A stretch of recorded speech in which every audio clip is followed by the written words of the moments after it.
नमस्कार दोस्तों, welcome back. आप देख रहे हैं कॉफी विद सुमीत जैन। दोस्तों, महात्मा गांधी को हम महात्मा बोलते हैं, जबकि उनके गंदे खेल जो थे, वो मैं आपको थोड़े से आज उजागर करूंगा उनके बेटे के थ्रू।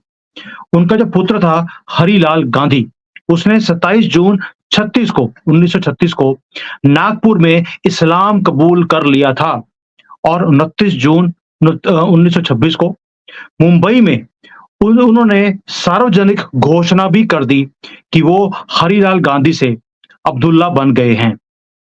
आप सोच के देखिए, ये महात्मा गांधी हैं जिनको हम महात्मा बोलते हैं। और 29 जून 1936 को ये बना है मुसलमान। और 1 जुलाई को एक आदमी इनके घर में आता है और उसको बोलता है, अब्दुल्ला, तुम अब मुसलमान हो गए हो। ये मैं क्या सुन रहा हूं कि तुम्हारी जो 7 साल की बेटी है, वो आर्य समाज मंदिर में हवन कराने जाती है। ये मुसलमानों को कबूल नहीं है। इसे तुम कब मुसलमान बनाओगे? इसे भी बनाइए। यदि ये मुसलमान नहीं बनाया, तो इसके साथ तुम कोई भी संबंध रख सकते हो। ये उसकी बेटी के लिए बोला जा रहा है, हरिलाल के लिए। हरिलाल के ऊपर, यानी कि महात्मा गांधी के बेटे के ऊपर इस्लाम का रंग चढ़ चुका था और वो हर हाल में पूरे हिंदुस्तान को इस्लामिक देश बनाना चाहता था। अभी तो जुम्मा जुम्मा 2 दिन मुसलमान बने थे इसको। वो बोल रहा था पूरे भारत को मैं मुसलमान बनाऊंगा। और इस जो आदमी आया था, इसके सवाल का कुछ जवाब नहीं दिया, लेकिन सोचने लग गया कि मैं क्या करूं। इसकी जो बीवी थी, पत्नी, उसने जवाब दिया कि मैं अपनी बेटी को इस्लाम कबूल नहीं करने दूंगी। और इसकी जो बेटी थी, उसका नाम था मनु, उसने भी बोल दिया कि मैं इस्लाम कबूल नहीं करूंगी। वो आदमी, जिसका नाम था जकारिया, उसने अब्दुल्ला की मासूम बेटी मनु को, जो उस समय सिर्फ 7 या 8 साल की थी, उसकी तौर उसकी ओर देखा और उसको बोला, तुम कबूल करो या ना करो, तुम्हें कबूल करना पड़ेगा। यदि तुम इस्लाम कबूल नहीं करोगी, तो तुम्हें मुंबई की चौपाटी पर नंगा करके, तुम्हारी बोटी-बोटी करके चील और कौओं को खिला दी जाएगी। ये 1936 की बात है और किसके सामने? महात्मा गांधी के बेटे के सामने। फिर यही हरिलाल को चेतावनी देते हुए बोला, अब्दुल्ला, लड़कियां और औरतें अल्लाह की और मुसलमानों को दी गई नेमतें हैं। देखो, यदि तुम्हारी बेटी इस्लाम कबूल नहीं करेगी, तो तुम्हें इसको रखैल समझकर भोग करने का पूरा हक है, क्योंकि जो माली पेड़ लगाता है, उसे फल खाने का भी हक होता है। यदि तुमने ऐसा नहीं किया, तो हम इस फल को चौराहे पर सामूहिक रूप से चखेंगे। हमें हर हाल में हिंदुस्तान को मुस्लिम देश बनाना है और पहले हम लोहे को लोहे से ही काटना चाहते हैं। कहकर वो आदमी तो चला गया और हीरालाल, उसके दिमाग में ये बात बैठ गई और उसी रात उस मूर्ख नए-नए अब्दुल्ला ने अपनी नाबालग बेटी का नख तोड़ डाला, यानी कि उसका शिकार कर दिया अपनी हवस के चक्कर में। बेटी के लिए पिता भगवान होता है और महात्मा गांधी का बेटा ये कुकर्म कर चुका था। लेकिन यहां तो बेटी के लिए पिता शैतान बन गया था और वो लड़की मनु, कई दिन तक उसके खून बहता रहा और उसे डॉक्टरी इलाज से ठीक करवाया गया। आप सोच के देखिए, ये महात्मा गांधी के बेटे की मैं कहानी बता रहा हूं और ये सब लिखा हुआ है किताबों में, लेकिन हमारे से छुपाया गया। आप कल्पना कर सकते हैं कि उन नन्ही बच्ची के ऊपर क्या गुजरी होगी? ऐसा है इस्लाम के अंदर की स्थिति। और उन दिनों जब मनु पीड़ा से कराह रही थी, तो उसने अपने दादा महात्मा गांधी को खत लिखा, जो तब तक अपनी जो ना अपने ही उसमें थे, हवा में। बापू के नाम से सारी दुनिया में प्रसिद्ध हो चुके थे वो। बापू बोलते थे उनको। तो बेटी ने भी देश के बापू को एक खत लिख दिया और बापू ने साफ कह दिया कि इसमें मैं कुछ भी नहीं कर सकता हूं। अगर तुम्हारे पिता ने रेप किया है, तो क्या फर्क पड़ता है? इसके बाद मनु ने अपनी दादी कस्तूरबा को खत लिखा। खत पढ़कर दादी जो थी कस्तूरबा जी, उसकी रूह कांप गई। फूल सी पोती के साथ ये कुकर्म वो भी पिता द्वारा वो सहन नहीं कर सकती थी। और कस्तूरबा जी ने 27 सितंबर यानी कि ये अगस्त में काम हुआ है, जुलाई में, और इस सितंबर में जाकर उन्होंने अपने बेटे अब्दुल्ला को पत्र लिखा और बेटी के साथ कुकर्म ना करने की अपील करी और साथ ही पूछा कि तुमने धर्म क्यों बदला है और तुमने तो गौ मांस ओपनली खाना शुरू कर दिया। कस्तूरबा ने बापू से भी कहा कि अपना बेटा हरि मुसलमान बन गया है, तुम्हें आर्य समाज की मदद से उसे दोबारा शुद्धिकरण करना चाहिए और हिंदू दोबारा बनाना चाहिए। और गांधी ने बोला ये असंभव है। क्यों?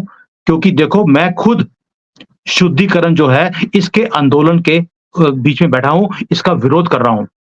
अगर हिंदुओं को मुसलमान बनाया जा रहा है तो बनाने दीजिए, उनको वापस हिंदू बनाने की कोई जरूरत नहीं है। और गांधी जी ने बोला कि मुझे इस्लाम अपनाने में बेटे के अंदर कोई भी बुराई नहीं लगती है, इसमें एटलीस्ट वो शराब पीना बंद कर देगा मुसलमान बनने के बाद। और कस्तूरबा जी ने कहा वो तो अपनी ही बेटी से बीवी जैसा बर्ताव कर रहा है, हद होती है निष्ठा की, क्रूरता की। और ये सब मुसलमानों में ही संभव रहता है, जहां स्त्रियां, जिसको बोलते हैं कि एक इस वस्तु की तरह यूज की जाती है।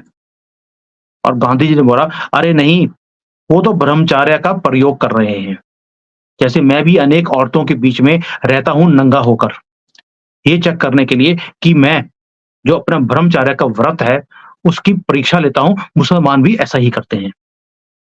तो ये सब कुछ एक पुस्तक में लिखा है, मेरे सत्य के प्रयोग, ये गांधी जी की बुक में लिखा है, मैं अपनी तरफ से कुछ नहीं बोल रहा हूं। कस्तूरबा जी ने गांधी जी को बोला कि मैं तुम्हारे और तुम्हारे बेटे के कुकर्म पर शर्मिंदा हूं।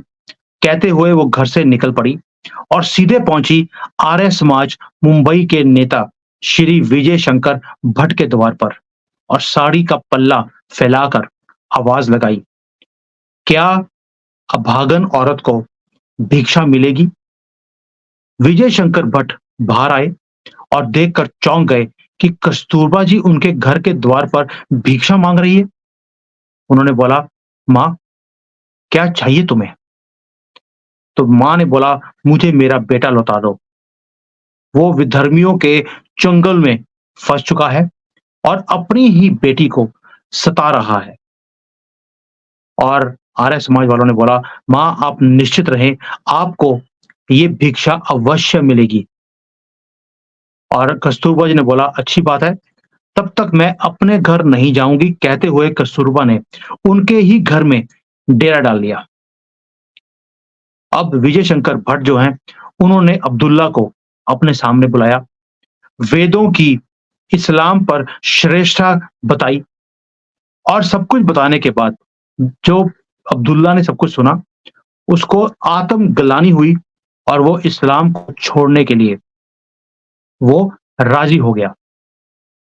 और उसको लगा कि मैं मुसलमान बना ही क्यों, अपनी ही बेटी का मैंने रेप कर दिया।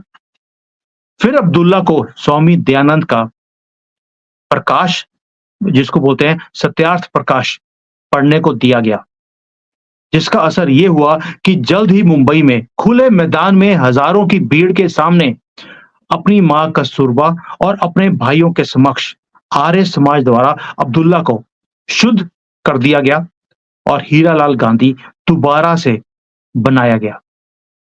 गांधी को जब ये पता चला तो उन्हें बहुत दुख हुआ कि उनका बेटा क्यों दोबारा काफिर बन गया है। और उन्होंने कस्तूरबा को बहुत ज्यादा डांटा भी कि तुम क्यों आर्य समाज की शरण में गई थी। क्यों? क्योंकि गांधी जी की जो मुसलमानों के तुष्टीकरण का जो चक्कर था, वो सारा समीकरण वो चेंज हो रहा था। उनको तो बापू बनना था ना, हिंदुओं को तो बेवकूफ बनाने में ये माहिर है सारे गांधीयन, गांधी फैमिली। अब बताइए, यदि बात ये सत्य है तो आप किसके साथ हैं, गांधी के या गोडसे के साथ हैं आज की डेट में, जिसने ये कुकर्म गांधी नाम का जिसे खत्म कर दिया। एक गलती कर दी, नेहरू साथ में था, उसको भी खत्म कर देते तो ये स्यापा खत्म हो जाता। एसएम सिंह ने एक लेख लिखा था, जिसके अंदर एक पुस्तक है वेद वृक्ष की छाया तले। ये सारा कुछ उसमें लिखा हुआ है। और मेरा आप सबके साथ एक हाथ जोड़कर विनती भी है कि गांधी को गांधी बोलना बंद कर दीजिए। ये गांधी नहीं है, ये कुकर्म है हमारे देश के लिए। अपने ही बेटे को मुसलमान बनाए बनते हुए देखता रहा, खुश होता रहा कि मेरे बेटे ने बड़ा महान काम किया है। और उसने भी मुसलमान बनते ही क्या काम किया आपके सामने है। और इसके बाद जो आर्य समाज के हेड थे उन्हें गोलियों से भून दिया गया महात्मा गांधी के कहने पर। और जिसने मारा था रशीद, या कोई ऐसा नाम था उसका, महात्मा गांधी ने ओपनली बोला था इसका केस मैं लड़ूंगा, इसने कोई भी गलत काम नहीं किया है। क्योंकि आर्य समाज वाले मुसलमानों को दोबारा से हिंदू बनाते जा रहे हैं, ये मैं बर्दाश्त नहीं कर सकता। ये डॉक्यूमेंटेड है सारा। मैं अपनी तरफ से कुछ नहीं बोल रहा हूं दोस्तों, ये सच्चाई है। सो कॉल्ड महात्मा गांधी की, जिसे हमें पढ़ाया गया कि वो महान थे। महान क्यों थे? क्योंकि वो मुसलमानों को बढ़ावा देते थे, उनको कंट्री दे दिया और साथ में इन जिहादियों को यहां पे भी रख लिया। जब आपने कंट्री दे दिया तो इन गधों को जाने देते वहां पर? नहीं जाने दिया कि नहीं, मेरे मुसलमान अगर चले जाएंगे तो मैं महात्मा कैसे कहलाऊंगा। मैं तो महात्मा कहलाने के चक्कर में हमारी वाट लगा दी। तो ये महात्मा के ही गंद डाला हुआ है, जो उसके बाद नेहरू ने कंटिन्यू रखा। इसलिए नेहरू को प्रधानमंत्री बनाया गया, पटेल को नहीं। क्योंकि पटेल को बनाया होता तो सारे मंदिरों के जो स्यापे थे, जैसे सोमनाथ का उन्होंने सेटल कर दिया था 47 में ही, वो राम मंदिर भी सेटल कर देते, मथुरा भी सेटल कर देते और इन कॉकरोचों को उठाकर बाहर फेंक भी देते। डंडे से काम लेते थे वो, वही काम अमित शाह लेते हैं आज की डेट में। इसलिए सारा इकोसिस्टम उनके पीछे पड़ा हुआ है। दोस्तों ये सच्चाई है हमारी हिस्ट्री की। और हमें पढ़ाया क्या गया कि महात्मा गांधी कितने महान थे। हम फूल चढ़ाते हैं और वहां पे जाकर माथा टेक कर आते हैं। उसे तो तोड़ कर ना, उसकी जो समाधि है वहां पर इतनी जगह घेर के रखी है उसकी कब्र के ऊपर, क्योंकि वहां पर इसकी अस्थियां नहीं है, कब्र है। क्योंकि वो खुद भी मुसलमान थे। आंखें खोलिए, इससे पहले कि ये गांधी फैमिली ये ऐसे ही गांधी नहीं रखा है, उसी नक्शे कदमों पर ये अभी भी चल रहे हैं। जय हिंद, वंदे मातरम। Hi there.